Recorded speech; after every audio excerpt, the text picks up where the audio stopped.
Oke guys, assalamualaikum warahmatullahi wabarakatuh. Balik lagi di Mau Mencoba channel.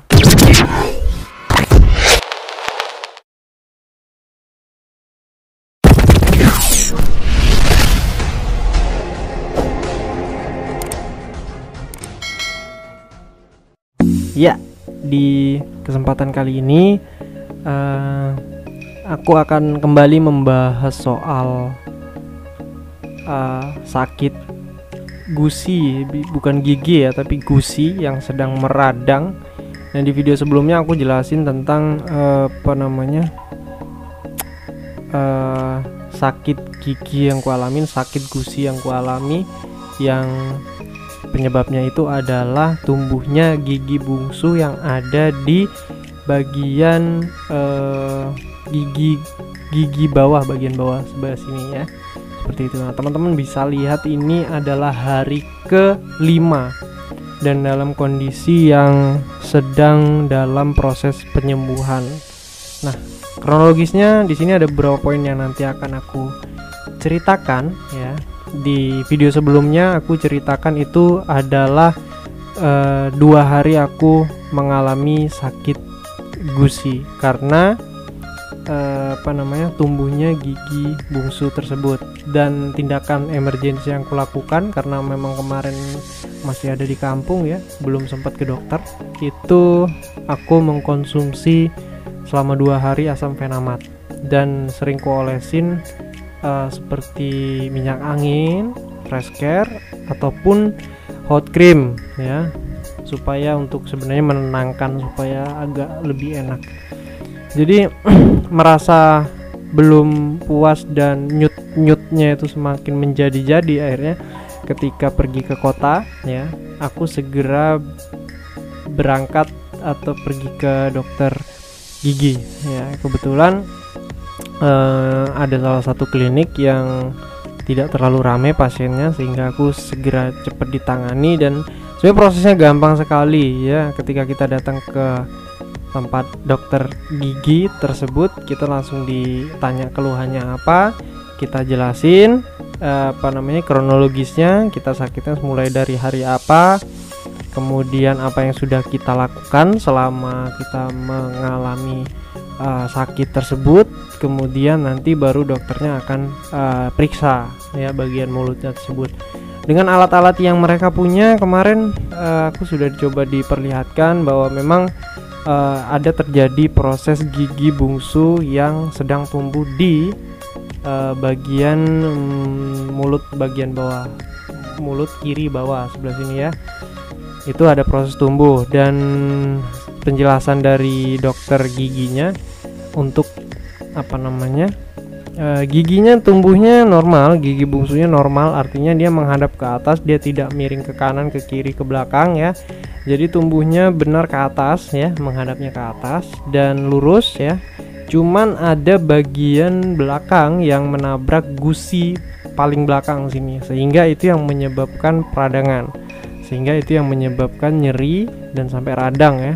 Akhirnya tindakannya adalah kemarin ada 2 ya dari dokter, akan dilakukan tindakan pertama adalah observasi. Observasi yang dimaksud adalah dia memberikan obat ya, memberikan obat, sama salah satunya ada asam fenamat, ada anti radang, dan satu lagi ada antibiotik.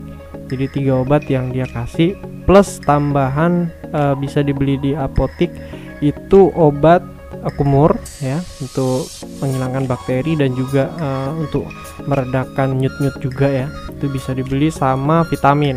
Vitamin fungsinya adalah terutama vitamin C yang disarankan supaya untuk meningkatkan daya imun juga ya. Karena kalau sakit gigi, nutrisi yang kita mau makan itu kan susah, karena kita ngunyahnya juga susah seperti itu. Jadi itu tindakan yang pertama. Kemudian nanti setelah observasi, obat yang kita diberikan itu sudah habis, bisa kembali lagi yang dikatakan oleh dokter. Kemudian tindakannya bisa 2. Kalau sudah dikasih obat tapi tidak reda juga, masih nyut-nyutan, masih radang, maka gigi bungsu akan dicabut ya. Nah, Kemarin ini sekaligus aku akan share harga, tapi setiap daerah tentu berbeda-beda dan juga tergantung dengan kondisi gigi bungsu yang akan dicabut.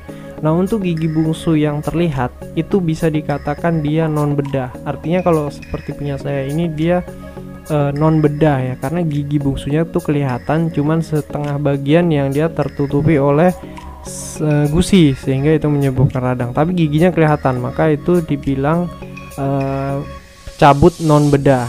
Itu kisaran harganya sekitar 500.000 sudah sama obat. Nah, kalau dia itu bedah, kalau bedah itu dia giginya itu betul-betul diselimuti atau dia itu berada di dalam gusi, jadi giginya itu tidak terlihat, tumbuh tapi tidak terlihat. Nah, itu kisaran biayanya tanpa BPJS ya tentunya, itu kisarannya 2 juta rupiah. Jadi bayangkan teman-teman betapa dahsyatnya, berapa lumayan ya menghabiskan 2 juta untuk satu kali cabut gigi. Tapi kalau itu juga tidak dilakukan, itu sangat sakit sekali kalau kita yang namanya sakit gigi itu. Tapi kalau teman-teman punya BPJS itu bakal bisa ditanggung. Mestinya itu bakal bisa ditanggung ya. Tentunya itu akan tindakannya bisa ditanggung oleh pihak rumah sakit sesuai dengan fasilitas kesehatan dari BPJS yang teman-teman punya, seperti itu. Itu sih sharing dari aku ya guys.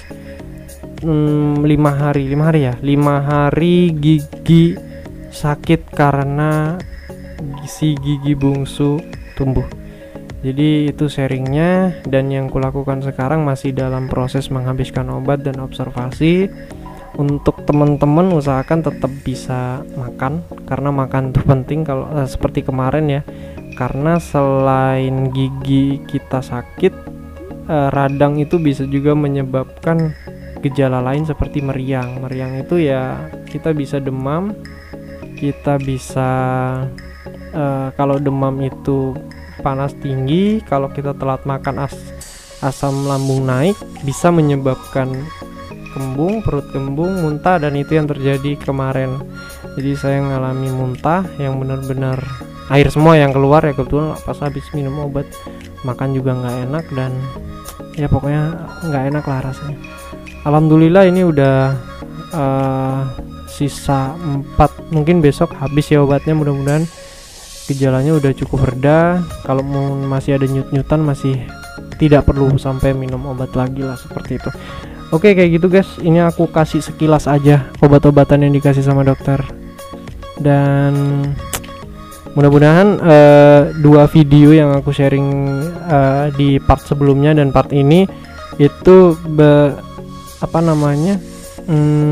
cukup informatif buat temen-temen yang punya masalah yang sama dengan masalah gigi bungsu ini ya guys, kayak gitu. Jadi bahkan sedikit cerita tentang pengalaman bapak atau ayah saya itu pernah juga mengalami yang namanya sakit karena si gigi bungsu tumbuh itu sekitar 1 minggu, dan memang tidak bisa buka mulut dan melakukan kegiatan makan-makan enak seperti sedia kala. Tapi ketika itu semua sembuh, insya Allah semua bisa kita lakuin.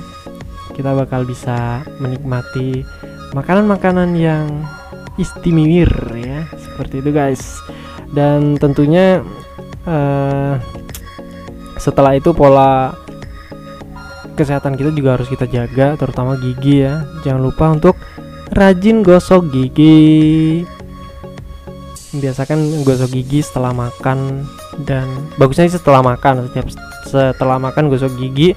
Dan yang paling disarankan itu sebelum bangun tidur, itu kita harus membiasakan gosok gigi. Oke, kayak gitu aja guys sesi sharing pada kesempatan hari ini. Semoga bermanfaat. See you next time di video selanjutnya. Bye bye. Jangan lupa subscribe, like, comment. Bye.